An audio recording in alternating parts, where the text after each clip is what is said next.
Western Visayas nalakip sa mga area Makabig safe zone sa COVID-19. Apang pila ka mga lugar sa rehiyon Makabig nga moderate risk o kung may nagataas nga kaso sunod sa Department of Health Region 6. Healthcare utilization o kung pagkonsumo sang healthcare resources, amat-amat naman nga nagasaka. Si John Sala, nakatutok.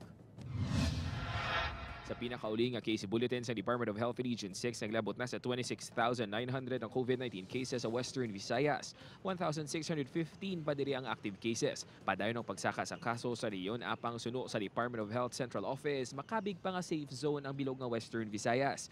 Apang pagklaro sang DOH 6, hindi dapat makumpiyansa ang publiko. Ilabi na nga may mga lugar sa rehiyon nga Makabig nga moderate risk kag amat-amat man nga nagasaka ang healthcare utilization o kung amat-amat kapag konsumo sang healthcare resources ang rehiyon. Isa-isaw natin ang mga provinces, may mga areas kita nga nagalambot sila moderate risk, no? So, amo ni ang ato nga ginapang monitor. Dugang pa ni Dr. Juanico lakip sa mga lugar sa rehiyon nga nagasaka ang healthcare utilization among Iloilo Province, Guimaras kag Iloilo City.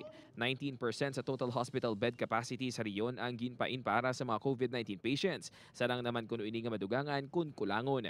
Iloilo Province, Guimaras, and ang may aras ang utilization na taas sa ilang isolation beds, and Iloilo City nagataas ang ilang utilization for ICU beds kay medyo kamay pa lang. But may ara makita directives, no, sa aton nga mga LGUs nga kung in anticipation sa mga search naton, mahimo man sila gyapon magpasaka to 30% ng bed capacity nila for government hospitals. Upuod kay Cirilo Renduque, John Sala, Buona, Western Visayas.